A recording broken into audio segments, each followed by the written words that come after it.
Hello बच्चों, welcome back to my YouTube channel. बच्चों, इस वीडियो में हम क्लास 10 के बच्चों के लिए गणित के 2024 में जो पेपर हुआ था उसका हल देखेंगे, जिसका मॉडल पेपर 822 IB था। तो इसमें हम लोग एक एक पूरा डिटेल में एक एक प्रश्न को हल करेंगे। पूरा मॉडल पेपर को इस वीडियो के माध्यम से देखेंगे। तो चलिए देखते हैं कि कौन कौन से प्रश्न पूछे गए थे और कहाँ कहाँ से पूछे गए थे और किस प्रकार से उनको हल किया जाएगा। और ये जो अगले साल जो बच्चे तैयारी कर रहे हैं उनको आप ध्यान से देखें, कहाँ कहाँ से बार बार ये पूछा जाता है, इसी प्रकार का प्रश्न आता है। A to Z आपको हम बताते चलेंगे। यहाँ पर आपको इसी प्रकार का पेपर देखने को मिलेगा। यहाँ पर आपको अनुक्रमांक और नाम लिखना रहता है। ये आपका पेपर कोड मिलता है, ऐसे करके IB यहाँ पर लिखा है। और इसके बाद यहाँ पर आपको कुछ निर्देश दिए रहते हैं कि आपको कौन कौन से प्रश्न करना है, कैसे वो मार्कशीट भरना है। ठीक, जिस देखिए यहाँ पर आपको 70 नंबर का जो पूर्णांक होता है आपको पता ही है। 20 नंबर आपका MCQ आता है और 50 नंबर आपका लिखित आता है, यानी ये आपका टोटल 70 नंबर का आता है। ठीक है, तो आइए देखते हैं कि कौन कौन से हमारे प्रश्न जो है हम 2024 के बोर्ड में गणित के पेपर में पूछे गए थे। चलिए देखते हैं। यहाँ पे देखिए, सबसे पहले MCQ देख लेते हैं। MCQ से कौन कौन सा प्रश्न पूछे गए थे। तो यहाँ पर देखिए, पहला प्रश्न कह रहा है कि यदि 65 और 117 के HCF को 65P माइनस 117 के रूप में व्यक्त किया जाए तो P का मान ज्ञात कीजिए। तो ये देखिए, यहाँ से आपको नंबर सिस्टम वाला जो आपका पहला चैप्टर है वहां से आपको एक प्रश्न हर साल देखने को मिलेगा। यहाँ पर देखिए HCF के रूप में दिया है, 2 पूछेगा, HCF पूछेगा, नहीं तो LCM पूछता है, या पूछता है कि कौन सी संख्या भाज्य है, परिमेय संख्या है, अपरिमेय संख्या है। इतना आपको यहाँ से पेपर में बार बार पूछता है। एक बहुविकल्पी फिक्स है, आपका संख्या से आएगा। ठीक है, तो नंबर सिस्टम से आपका फिक्स है कि एक बहुविकल्पी, कभी कभी 2 3 भी आ जाएगा, लेकिन एक फिक्स है कि आपका आएगा। तो यहाँ पर आपको एक बहुविकल्पी दिया है। तो अब बताइए बाबू, सबसे पहले हम लोग क्या करेंगे। यहाँ कह रहा है कि देखिए 2 नंबर दिया है 65 और 117। कह रहा है कि इसका HCF जो है उसको 65P माइनस 117 के रूप में व्यक्त किया जाता है। तो P का मान ज्ञात कीजिए। तो सबसे पहले इसका HCF तो निकालेंगे। तो यहाँ पर देखिए 65 और हमारा दूसरा क्या है 117 है। ठीक है, तो दोनों का HCF देखा जाए तो हमारा क्या होगा, ये हमारा 13 × 5 हो जाएगा कि नहीं, और ये हमारा क्या हो जाएगा 13 × 9 हो जाएगा। ठीक है, 117 को ऐसे लिख देंगे, अब 65 को ऐसे लिख देंगे। तो दोनों में कॉमन क्या है, वही हमारा HCF होता है। तो यहाँ पे बताइए HCF अगर इसका निकाला जाए तो HCF हमारा क्या हो जाएगा, दोनों का HCF हमारा 13 हो जाएगा। 5 तो दोनों में कॉमन नहीं है, 9 भी नहीं है, तो हमारा केवल आंसर क्या हो जाएगा 13 हो जाएगा। दोनों में कॉमन होता है, वही हमारा क्या होता है, उनका इंटू करा देते हैं, तो वही हमारा HCF होता है। तो अब बताइए इसका HCF तो निकल गया 65, यानी 13 × 5 = 65 और 13 × 9 = 117। अब इसका HCF निकल गया, लेकिन कह रहा है कि इसके रूप में लिखा जा रहा है, तो P का हमको मान व्यक्त करना है।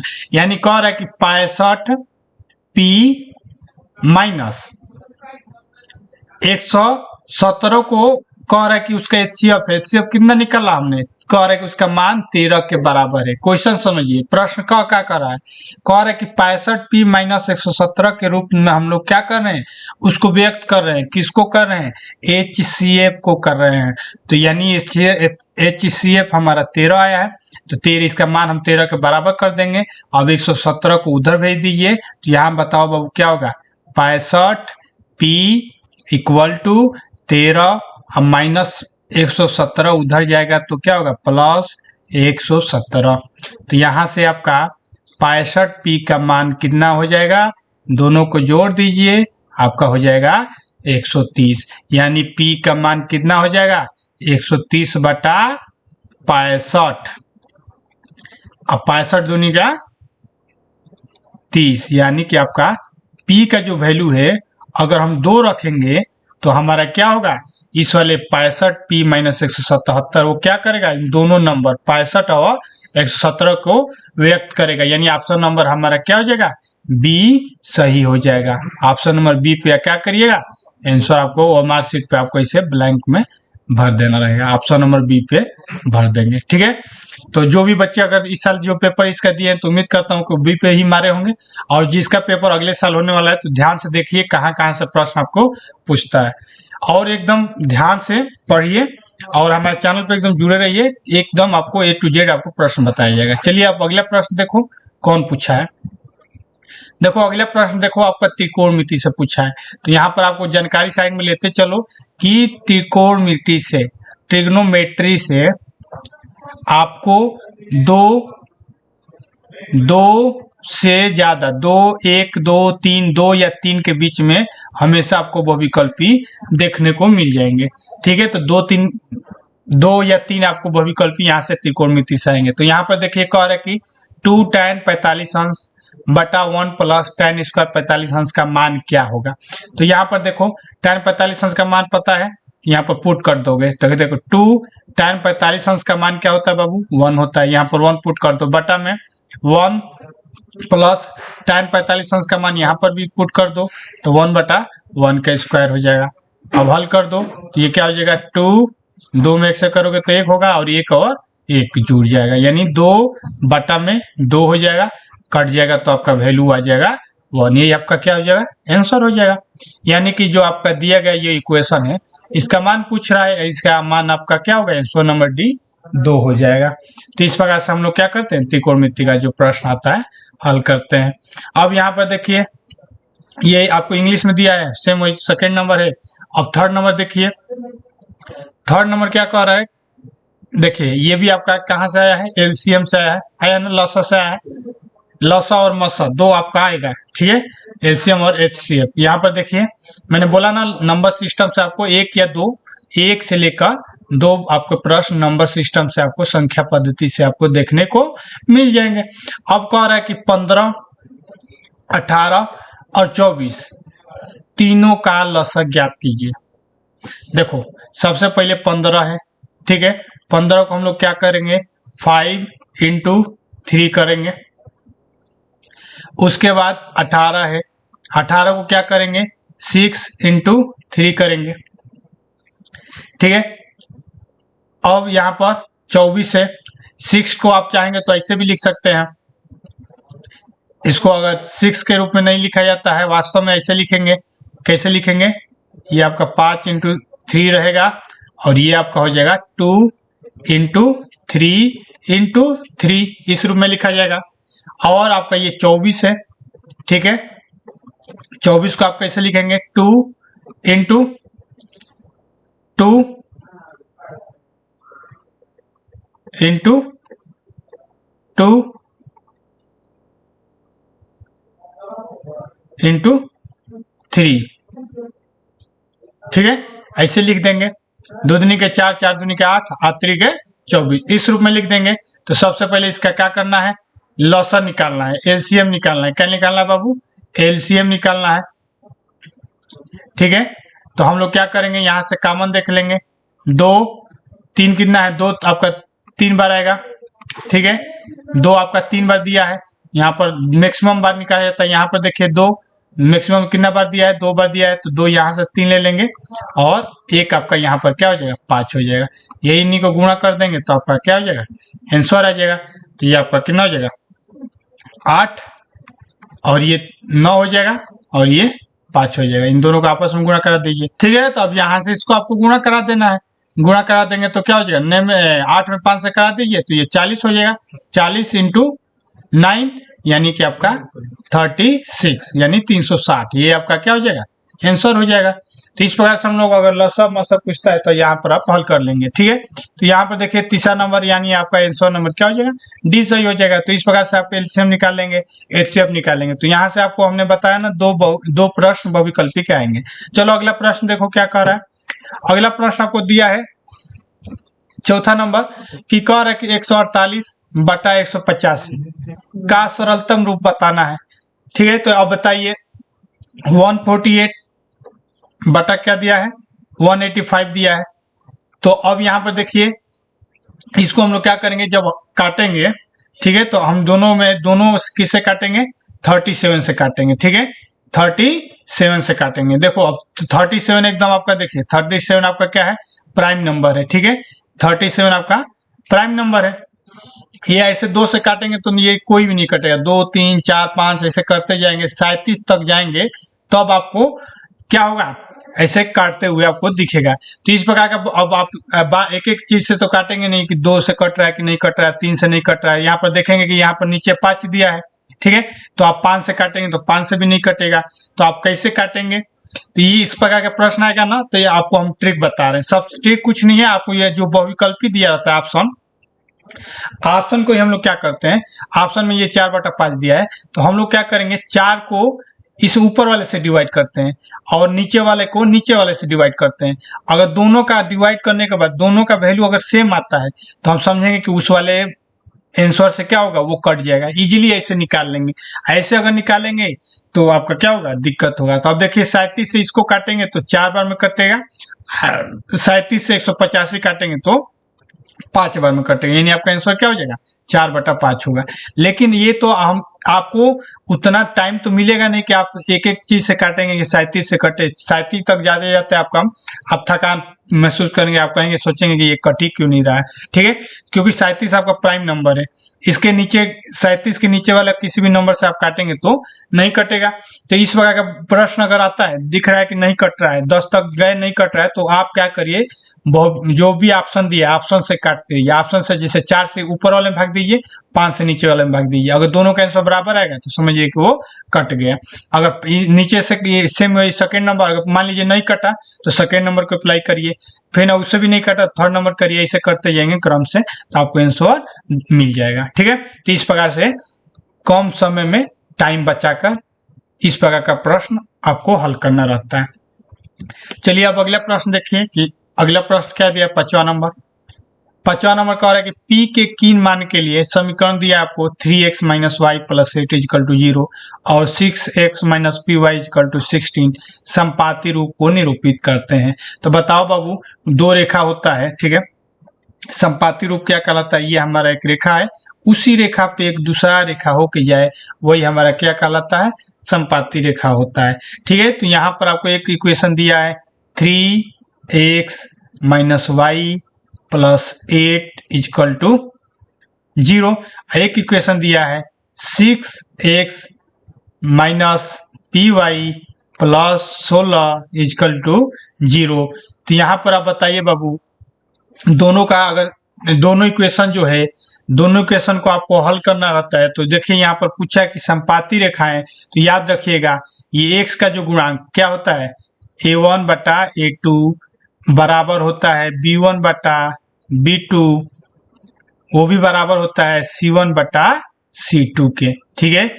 इस प्रकार ये हमारा क्या होता है, अगर कोई भी रेखा आपस में संपाती है तो वो आपस में ऐसे ही बराबर होते हैं, ठीक है।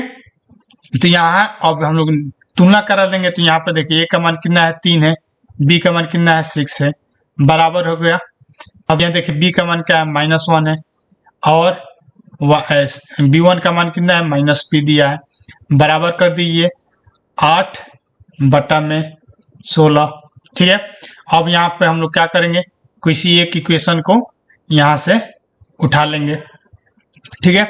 अब ये वाला इक्वेशन लेके हल कर देंगे। तो ये देखिए 3/6 = -1/-p, माइनस से माइनस कैंसिल हो जाएगा और ये कटेगा तो 2 बार हो जाएगा, यानी p इधर क्रॉस गुणा करेंगे तो p का वंश हो जाएगा, 2 का वंश होगा, यानी p का मान यहाँ से आपका 2 आ जाएगा। यानी p का वैल्यू जो है 2 रखेंगे तो ये आपस में रेखा क्या होगी, संपाती होगी, यानी ऑप्शन नंबर आपका क्या हो जाएगा, बी सही हो जाएगा, ठीक है। तो ये आपका कहाँ से पूछा गया बाबू, बहुपद से पूछा गया है। सबसे ज्यादा आपका जो एमसीक्यू होता है, जितना भी एमसीक्यू है आपको सबसे ज्यादा बहुपद से देखने को मिल जाएंगे, यानी यहाँ से आपको 5 कम से कम बहुविकल्पी प्रश्न आपको यहाँ से देखने को मिल जाएंगे। 4 से 5 हमेशा आपको हर साल पूछा जाएगा, ठीक है। तो यहाँ पर रेखा से संबंधित आएगा तो हल करिएगा। चलिए अगला प्रश्न देखो, 6 नंबर क्या कह रहा है कि यदि 3x + 2py का मान बराबर है 2 के बराबर और 2x + 5y + 1 का मान 0 के बराबर है, अगर रेखाएं निरूपित समांतर कर रही हैं, क्या कर रही है, द्वारा निरूपित रेखाएं परस्पर समांतर है, तो p का मान ज्ञात करना है। सेम ऊपर वाला प्रश्न है, बस यहाँ पर समांतर दिया है, उसमें संपाती दिया है। तो यहाँ पर देखिए सेम वही इक्वेशन है, a1x + b1y + c1 = 0। ये इक्वेशन का फॉर्म होता है, ये a2 X plus b2y plus c2 equal to 0। ये आपका इक्वेशन हो गया। इसको आपस में तुलना कराने का, लेकिन यहाँ पर समांतर पूछा है, यानी समांतर के लिए a1 a2 का मान बराबर होता है b1 और b2 के, लेकिन इस वाले के बराबर नहीं होता है। किसके? c1 और c2 आपस में बराबर नहीं होते। ये कंडीशन होता है समांतर के लिए। तो a1 का मान देखो बाबू क्या रखा है, 3 दिया है। अब a2 का मान कितना दिया है, 2 दिया है। ठीक उसी प्रकार आगे देखिए b1 का मान कितना दिया है, तो b1 का मान आपको 2p के बराबर दिया है। और b2 का मान कितना दिया है, तो b2 का मान आपको 5 दिया है। दिया ना, यहाँ y का गुणांक क्या दिया है, 5 दिया है। ठीक है, अब इसी को हल कर देंगे तो हमारा यहाँ से p का मान निकल जाएगा। तो ये देखिए 5 का गुणा हो जाएगा 3 में और 2 का गुणा इधर हो जाएगा, यानी ये हो जाएगा 15। 15 का मान बराबर हो जाएगा 2 दूनी के 4, यानी 4p के बराबर। p का मान यहाँ से निकाल लेंगे, 4 को इधर भेज देंगे तो आपका कितना हो जाएगा, p का मान आपका हो जाएगा 15/4। ये आपका क्या हो जाएगा, p का मान हो जाएगा। ठीक है, तो ये आपका आंसर 15/4 हो जाएगा। यानी कि जो p का मान है 15/4 रखेंगे तो ये जो दो इक्वेशन है, दो रेखा का इक्वेशन आपस में समांतर हो जाएंगी। ठीक है, अब अगला प्रश्न में आते हैं 7 नंबर पे। कह रहा है कि 15 काट थीटा का मान 8 दिया है तो साइन थीटा का मान ज्ञात कीजिए। ये आपका कहा ना, दो विकल्पी से पूछे जाते हैं। तो ध्यान से देखिए, कह रहा है कि 15 कॉट थीटा का मान 8 दिया है। ठीक है, तो कॉट थीटा का मान कितना हो जाएगा बाबू, कॉट थीटा का मान हो जाएगा 8/15। और कॉट थीटा आपको पता है, कॉट थीटा इजकल टू आधार बटा लंब होता है, आधार बटा लंब होता है। ठीक है, आधार का मान दिया है, लंब का मान दिया है, तो कर्ण का मान पाइथागोरस प्रमेय से निकाल लेंगे। कर्ण का स्क्वायर जो होता है आधार का स्क्वायर प्लस लंब का स्क्वायर होता है, दोनों को जोड़ देंगे तो ये 8 का स्क्वायर हो जाएगा और ये 15 का स्क्वायर हो जाएगा। 8 का स्क्वायर करेंगे तो 64 होगा, 64 होगा, और 15 का स्क्वायर करेंगे तो 225 होगा। दोनों को जोड़ दीजिए, 5 4 9 और ये 22 में 6 जोड़ेंगे तो 289, या 289 के स्क्वायर का मान है, तो ये के का मान कितना हो जाएगा, 289 का अंडर रूट हो जाएगा, यानी इसका मान आ जाएगा 17। ये आपका कर्ण का मान हो गया, ये आपका आधार का मान हो गया, ये आपका लंब का मान हो गया। तो कह रहा है कि साइन थीटा का मान ज्ञात करो। तो बाबू हमने आपको बताया था साइन थीटा इजकल टू लंब बटा कर्ण। अब लंब की वैल्यू आपको यहाँ पर दिया ही ऑलरेडी, कितना दिया है, 15 दिया है, और कर्ण हमने अभी निकाला 17। ऐसे करके हमने साइन थीटा का मान कितना निकाल दिया, 15/17 आंसर, यानी हमारा डी सही हो जाएगा। ठीक है, तो इस प्रकार से त्रिकोणमिति का इक्वेशन हल करते हैं। अगला प्रश्न देखिए बोर्ड में क्या दिया था। कह रहा है कि यदि ए बी सी तथा एक्स वाई जेड दो संपूर्ण समरूप त्रिभुज है, तो कह रहा है कि कोण ए का मान 75 है और कोण बी का मान 57 है। तो कह रहा है कि कोण सी का मान ज्ञात कीजिए। ठीक है, ध्यान से देखिए इस प्रकार के प्रश्न को।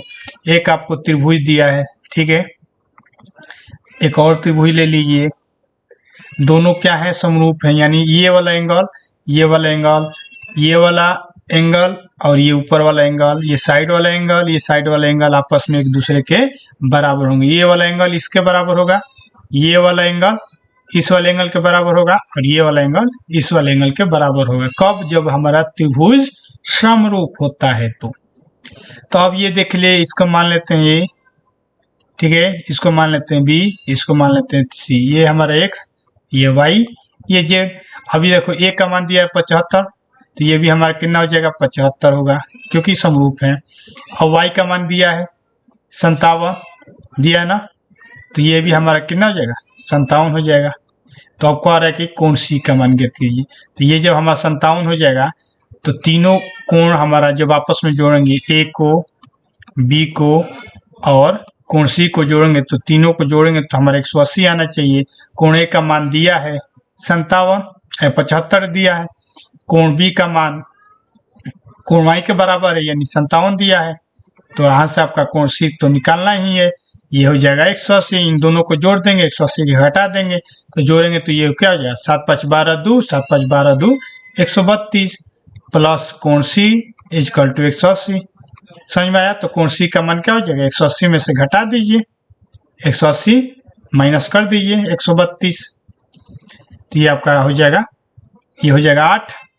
ठीक है, और ये आपका 7 में से 3 जाएगा तो क्या हो जाएगा 4, यानी 48 हो जाएगा। ऑप्शन नंबर आपका क्या हो जाएगा बी सही हो जाएगा। ठीक है, तो समरूप त्रिभुज के लिए ऐसे हल करते हैं। अब आइए अगला प्रश्न, प्रश्न नंबर 9 क्या कह रहा है? कह रहा है कि एक बिंदु है एम -3 और 4 और कह रहा है कि मूल बिंदु से दूरी ज्ञात कीजिए। मूल बिंदु यानी कि 0 और 0 से दूरी ज्ञात करना है दोनों का। इसको मान लीजिए x1 और y1, अब मूल बिंदु को मान लीजिए x2 और y2। इन दोनों के बीच की दूरी का सूत्र आपको पता है, हमने दूरी वाला सूत्र फॉर्मूला बताया था। कि नहीं पता है, अगर नए बच्चे हैं, इस साल आपका पेपर देने वाला है तो ये फॉर्मूला याद कर लीजिए कि दो अगर बिंदु दिया है तो x2 में से x1 को घटा देंगे, उसका स्क्वायर कर देंगे, फिर जोड़ देंगे y2 में से y1 को घटा के उसका भी स्क्वायर कर देंगे। यही हमारा क्या होता है, दूरी का सूत्र होता है। तो यहाँ पर देखिए निकाल लेते हैं इक्वेशन। यहाँ पर देखिए 0 में से -3 जाएगा, यानी 0 में से -3 यानी माइनस करेंगे तो हमारा क्या हो जाएगा प्लस हो जाएगा। माइनस दिया है तो उसका क्या हो जाएगा स्क्वायर प्लस, अब 0 में से क्या जाएगा 4 जाएगा, तो यहाँ पर 0 में से 4 को घटा दीजिए, ये हो जाएगा स्क्वायर। अब बताइए यहाँ पर क्या बचेगा, 0 और 3 जोड़ेंगे तो 3 ही बचेगा, तो ये हो जाएगा 3 का स्क्वायर। और 0 में से -4 घटाएंगे तो फिर भी -4 ही बचेगा। और यहाँ पर अब कर लेंगे तो ये 3 का हो जाएगा आपका 9 और 4 का हो जाएगा 16, यानी आपका अंडर रूट हो जाएगा 25, यानी आपका 25 का जो होता है 5 होता है। यही आपका दूरी हो जाएगा 5 यूनिट। यहाँ पर ऑप्शन में भी आपको ये दिया है, यानी ये नंबर आपका सही हो जाएगा। चलिए उसी प्रकार देखिए रेखा से दो बिंदु, यहाँ इस प्रकार का प्रश्न आपको दो दिया गया है। कह रहा है कि बिंदु -2 और 6 और -2 और 10 को मिलाने वाले रेखाखंड के बीच मध्य का क्या करना है, निर्देशांक ज्ञात करना है। ठीक है, निर्देशांक ज्ञात करने के लिए हम लोग क्या करते हैं, मध्य बिंदु का बोल रहा है तो हम लोग कुछ नहीं करते हैं। ये अगर x1 है, ये y1 है, ये x2 है और ये y2 है, तो हम लोग क्या करेंगे x1 और x2 को जोड़ के अगर 2 से डिवाइड करेंगे तो x वाला पॉइंट निकलेगा, एक होगा y1 और y2 बटा 2 कर देंगे तो एक पॉइंट निकल जाएगा। तो यहाँ पर देखिए -2 है, यहाँ पर -2 है, दोनों को जोड़ेंगे -2 और -2 जोड़ लेंगे और उसका क्या करेंगे 2 से डिवाइड कर देंगे, यानी माइनस कितना हो जाएगा 4 हो जाएगा। अब बटा में 2 यानी कटाएंगे तो कितना हो जाएगा -2 आ जाएगा। ठीक है, एक तो वैल्यू आ गया x का, अब y का वैल्यू निकाल लो, तो y को यानी ये वाला y वाला वैल्यू निकालो, तो ये 6 है, एक 10 है, इसको 2 से डिवाइड कर देंगे तो यानी 16 बटा 2 यानी कि 8 हो जाएगा, यानी कि -2 और 8 ऑप्शन नंबर ए हमारा सही हो जाएगा। ठीक है, तो ये 10 नंबर हमारा प्रश्न 10 हमने कर लिया। अब अगला प्रश्न देखिए, कह रहा है कि किसी समबाहु त्रिभुज ABC में AD जो है BC के क्या है, BC पे लंब है, तो बताइए AD स्क्वायर का वैल्यू कितना होगा। इस प्रकार के भी प्रश्न आपको बहुत देखने को मिल जाएंगे।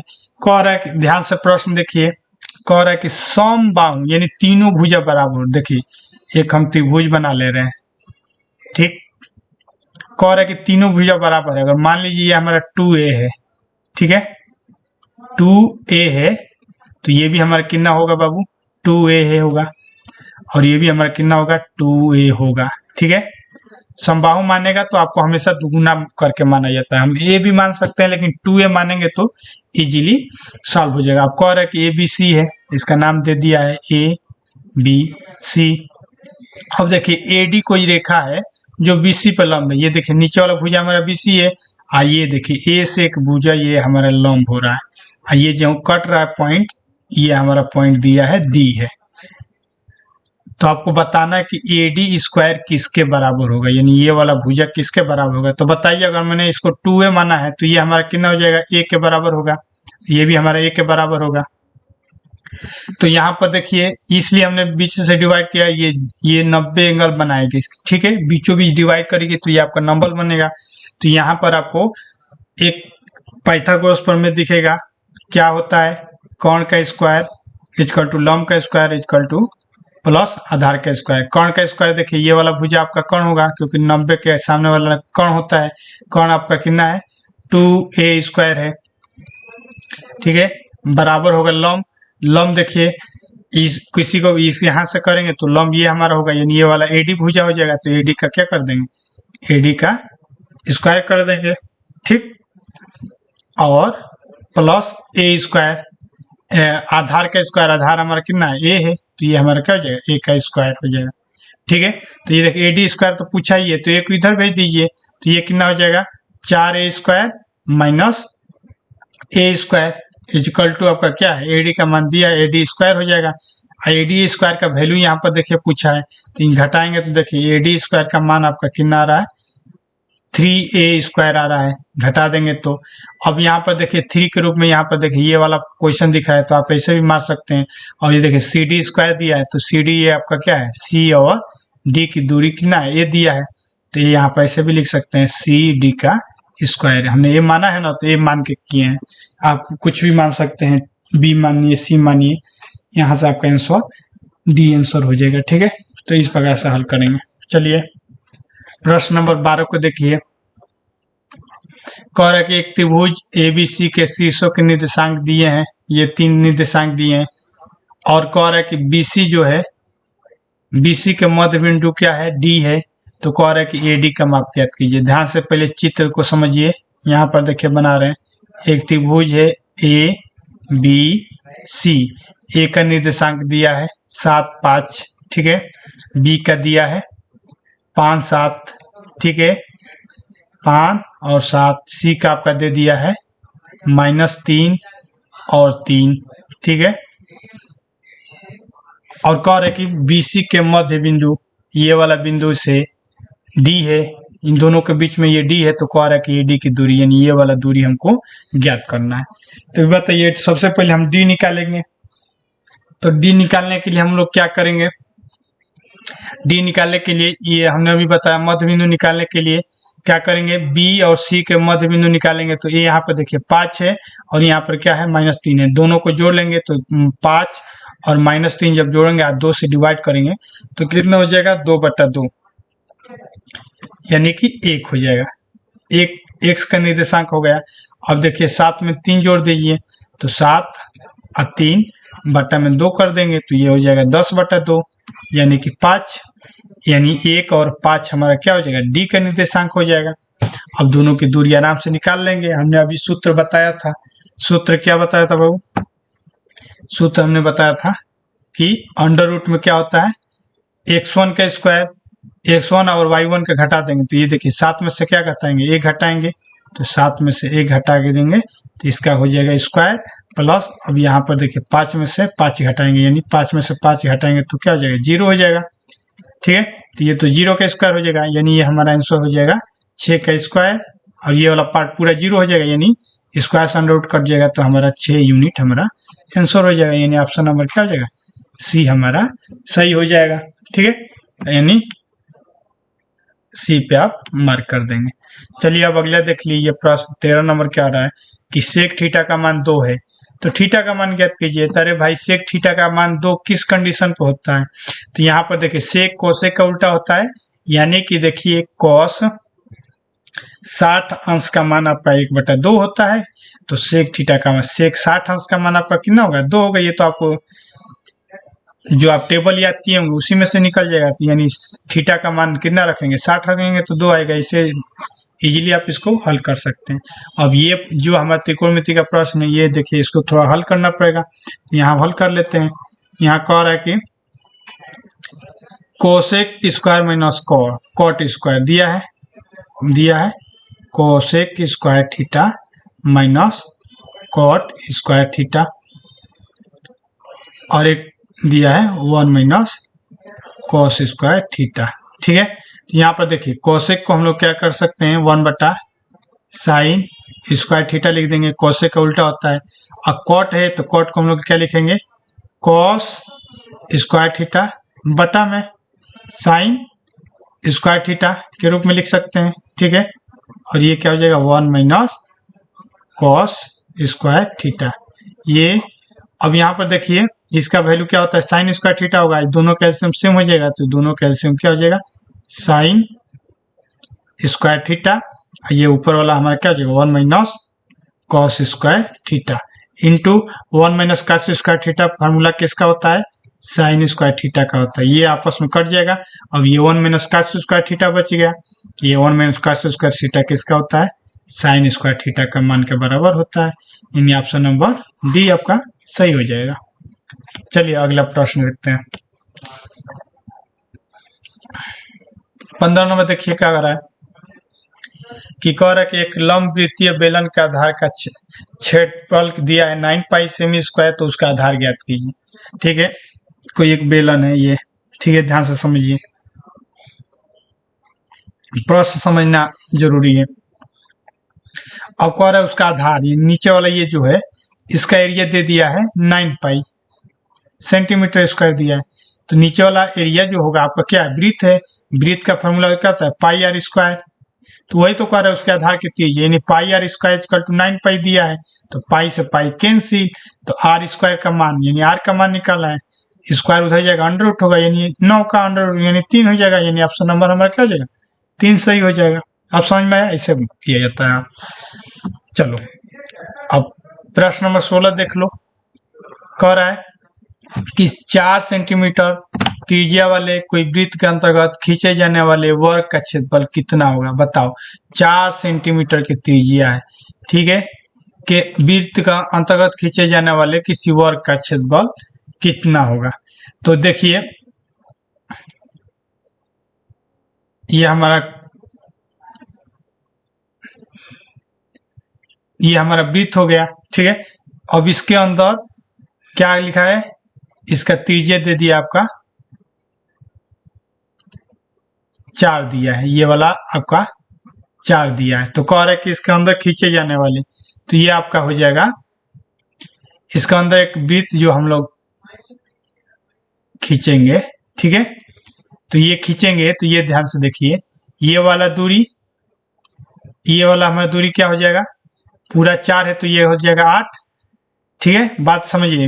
अगर त्रिज्या 8 आर इक्वल टू 4 दिया है तो व्यास इसका निकालेंगे, डी निकालेंगे तो कितना हो जाएगा 8 हो जाएगा, दुगुना होता है, तो ये वाला पूरा उसका 8 हो जाएगा, तो ये वाला 8 और ये 8 में 8 से गुणा करा देते हैं, तो वही हमारा क्या हो जाता है आंसर, यानी 64 आंसर हो जाएगा। ध्यान से देखिए, कोई भी वृत्त हो या यहाँ वर्ग बोला है चाहे आयत तो बोलता, तो उसके क्या करते हैं, ये वाला पॉइंट है, ये वाला पॉइंट, अगर उसका हमारा विकर्ण पाता है तो दोनों विकर्ण को आपस में गुणा करा देंगे, तो वही उसका त्रिज्या हो जाता है, ठीक है।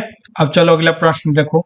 कह रहा है कि सारणी का माध्य ज्ञात कीजिए, यहाँ पर दिया है, तो देखिए 3 और 5 के मध्य हमारा क्या आएगा बाबू, 4 आता है, 5 और 7 के मध्य हमारा 6 आता है, 7 और 9 के मध्य 8 आता है, और 9 और 11 के मध्य में हमारा 10 आता है। इन दोनों को आपस में क्या करते हैं, गुणा करा देते हैं, यही हमारा माध्य निकालने का मेथड है। तो पेपर में आपको मार्क एमसीबी करना है तो वही पेपर पे भी आप कर सकते हैं। तो ये बताओ कितना हो जाएगा 16, इसको करोगे तो 8, इसको करोगे तो 8, और इसको करोगे तो 30। इन सभी को क्या कर दिया जाता है, जोड़ दिया जाता है, जोड़ा जाता है ना, तो 16 में 8 जो 16 और ये 16 32, और 32 में 30 जोड़ेंगे तो ये आपका हो जाएगा 16 और 16 32, यानी आपका हो जाएगा 64। इन सभी संख्याओं को जोड़ लो तो संख्या है कितना है 4 2 6, एक्चुअली ये देखिए 6 में 2 से गुणा करेंगे तो ये आपका 12 हो जाएगा, ठीक है, ठीक है। तो 12 8 20, 20 से 30 50, यानी ये आपका हो जाएगा 66 के बराबर होगा, ठीक है, 66 होगा, और ये आपका जोड़ेंगे तो 10 होगा। तो जो जोड़ा जाता है ये और 12 मानता है, यानी फ्रीक्वेंसी। हमारा माध्य की वैल्यू क्या होती है, माध्य जो होता है,